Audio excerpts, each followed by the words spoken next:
Hello dear students, कैसे हैं आप सभी।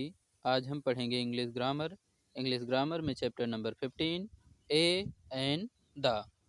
ए एंड द। तो आइए देखते हैं। The three little words a and the are called articles. तो ये जो तीन छोटे छोटे वर्ड हैं, कौन कौन से? ए, एन और द, ये क्या कहलाते हैं? आर्टिकल कहलाते हैं। सेंटेंस को डेकोरेट करने के लिए आर्टिकल्स का यूज किया जाता है। A and an are called the indefinite article. A और एन इंडेफिनिट आर्टिकल कहलाते हैं। The is called the definite article. जो द है, THE, द, ये डेफिनिट आर्टिकल कहलाता है। Do you remember, a and an are used with common nouns which are singular in number.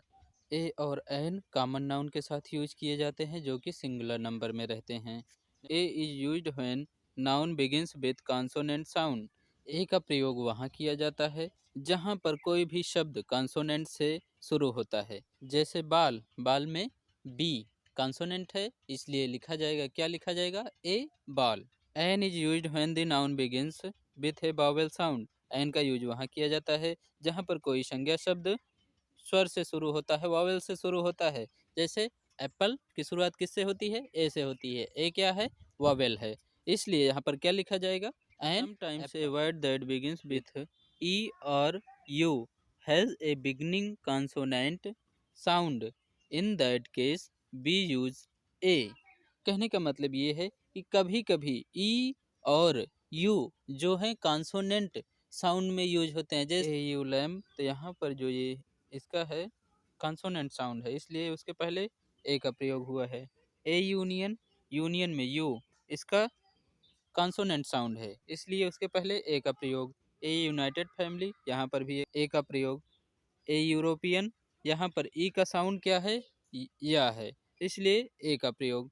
On the other hand some words begin with H where the H is not sounded and the first sound is a vowel. In such case be use an. कहने का मतलब ये है कि कहीं पर word की शुरुआत एच से होती है जहाँ पर एच साइलेंट होता है, अर्थात उसका उच्चारण में प्रयोग नहीं होता है, तो वहाँ पर एन का प्रयोग होता है। इन एन आवर, तो यहाँ पर यच साइलेंट है, इसलिए उसके पहले एन का प्रयोग हुआ है। एन ऑनेस्ट मैन, ऑनेस्ट, यहाँ पर एच साइलेंट है, इसलिए उसके पहले एन का प्रयोग हुआ है। नेक्स्ट है एन ऑनरी वाइस प्रेसिडेंट, यहाँ पर एच साइलेंट है, इसलिए उसके पहले एन का यूज हुआ। Let's practice. फर्स्ट यहाँ हम देखेंगे पुट ए और an before these naming words. ये जो नेमिंग वर्ड्स यहाँ पर ये सभी दिए गए हैं, इनके पहले या तो ए लिखना है या तो एन लिखना है। तो क्या हम लिखेंगे? जैसे ये नेमिंग वर्ड टीचर है, तो ये पहला इसका वर्ड टी कॉन्सोनेंट है, इसलिए यहाँ पर ए का यूज होगा। ऑक्स का पहला वर्ड ओ वॉवेल है, इसलिए यहाँ पर एन का यूज होगा। नेक्स्ट ट्रेन, ट्रेन का पहला वर्ड कॉन्सोनेंट है, इसलिए यहाँ पर ए का यूज होगा। नेक्स्ट है इंजन, इसका पहला वर्ड ई वॉवेल है, इसलिए यहाँ पर एन का यूज होगा। नेक्स्ट हम देखेंगे डॉक्टर, डॉक्टर यहाँ पर क्या यूज होगा? ए डॉक्टर। नेक्स्ट हट, यहाँ क्या यूज होगा? ए। नेक्स्ट हम देखेंगे इंक पॉट, तो यहाँ एन इंक पॉट। नेक्स्ट है बनाना, तो ए बनाना। नेक्स्ट है एप्पल, तो यहाँ क्या होगा? An apple. नेक्स्ट है लायन, तो यहाँ पर a lion. Next iron chair, तो यहाँ पर क्या होगा? वावेल है, इसलिए an iron chair. Next onion, यहाँ पर भी क्या होगा? तो आइए देखते हैं इसमें क्या कहा गया है। Ravi has written the following sentences incorrectly. Ravi एक कोई स्टूडेंट है जिसने यहाँ पर जो सेंटेंस लिखे हैं उसने गलत लिखा है। तो क्या करना है हमें? सर्कल द मिस्टेक्स, गलतियों को हमें सर्कल करना है। And rewrite the sentence correctly, और वाक्य को पुनः लिखना है, फिर से लिखना है। First, we have an nice washerwoman, तो यहाँ पर यन कॉन्सोनेंट है, इसलिए एन का यूज नहीं होगा, तो क्या होगा? यहाँ पर ए होगा। तो ये पूरा सेंटेंस क्या हो जाएगा? We have a nice washerman. तो हम यहाँ पर इस लाइन पर क्या लिखेंगे? We have a nice washerman, तो केवल चेंज क्या होगा, एन के स्थान पर यहाँ पर ए हो जाएगा। Second, the washer woman has a iron box, a के स्थान पर क्या होगा, एन होगा। तो पूरा वाक्य क्या लिखा जाएगा, the washer woman has an iron box. Third, she also has a ugly donkey, तो यहाँ पर यू वावेल है, इसलिए ए जो यूज हुआ है रंग है, तो यहाँ पर क्या हो जाएगा, एन हो जाएगा।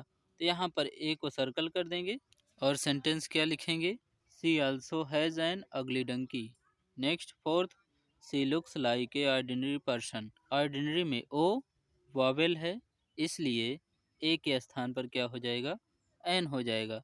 तो सेंटेंस क्या हो जाएगा, she looks like an ordinary person. Next हम फिफ्थ देखेंगे, she carries an heavy box full of clothes, heavy में एच कॉन्सोनेंट है, इसलिए यहाँ पर एन यूज नहीं होगा, क्या होगा, ए। सिक्स हम देखेंगे, she gave me an ripe apple today, ripe, ripe में आर कॉन्सोनेंट है, इसलिए यहाँ एन नहीं होगा, ए होगा। तो सेंटेंस क्या हो जाएगा, she gave me a ripe apple today. Next देखेंगे, her husband is a unkind man, तो यहाँ पर अनकाइंड में यू वॉवेल है, इसलिए ए का यूज नहीं होगा, क्या होगा, एन का यूज होगा। तो हम सेंटेंस क्या लिखेंगे, हर husband is an unkind man. हम देखेंगे यूज ऑफ द का यूज कहाँ किया जाता है, read the sentences given below, जो नीचे ये सेंटेंस दिए गए हैं इन्हें आपको पढ़ना है। तो आइए पढ़ते हैं, I have a pet dog, the dog plays with me. Second, a princess lived in palace. The princess was beautiful. My father has a laptop. He uses the laptop for his work. Next, the sun shines in the sky. We can see the moon at night. The Red Fort is in Delhi. The Yamuna is a long river. The Red Sea is a very big. अब हम देखेंगे the का use कहाँ होता है। तो the is use before a naming word when we have already talked about it in sentence. पहले वाक्य में हमने क्या देखा, वी से ए पेट डॉग, हमने कहा a pet dog the first time पहली बार, but the second time we say, लेकिन हम दूसरी बार क्या कहते हैं, द डॉग। तो द डॉग में डॉग के पहले द का यूज हुआ है। We have talked about it before, क्योंकि हम इसके बारे में पहले बात कर चुके हैं। तो नेक्स्ट आइए देखते हैं, the is also used before name of seas, rivers, oceans. Example, the Ganga and the Indian Ocean. The is use before name of famous building. Example, the Taj Mahal and the Red Fort. The is also used before names of things that are only one of their kind. Example, the sun, the moon, the earth. Next, अब हम देखेंगे, fill in the blanks with a, an or the. The first one has been done for you. यहाँ इसमें A N और the का use करना है। यहाँ पर जो फर्स्ट है वो आपके लिए हल किया गया है, ऐसे ही आपको करना है। सेकंड, ओक इज विक्ट्री, तो यहाँ द का यूज होगा, यहाँ ए का। तो सेंटेंस क्या हो जाएगा, the oak is a big tree. Third, elephant is huge animal, तो यहाँ हो जाएगा द और यहाँ हो जाएगा ए। फोर्थ देखेंगे, arm chair is peace of furniture, तो यहाँ हो जाएगा द आर्म चेयर इज, यहाँ हो जाएगा ए पीस ऑफ फर्नीचर। तो सेंटेंस कंप्लीट क्या होगा, the arm chair is a piece of furniture. Fifth हम देखेंगे, umbrella is useful thing, the umbrella is an useful thing. Six देखेंगे, he bought cow, ox and buffalo, तो यहाँ हो जाएगा a cow an ox a buffalo. तो complete वाक्य क्या होगा, he bought a cow an ox and a buffalo. Seven देखेंगे, सन राइजेज इन ईस्ट, यहाँ होगा द और यहाँ भी होगा द, तो कंप्लीट वाक्य होगा the sun rises in the east. Next देखेंगे, he ate egg, ice cream and banana. तो यहाँ होगा an egg, an ice cream, a banana. तो कंप्लीट वाक्य क्या होगा? He ate an egg, an ice cream and a banana. Next, Sri Lanka is island. तो यहाँ क्या होगा? Sri Lanka is an island. Thank you to all.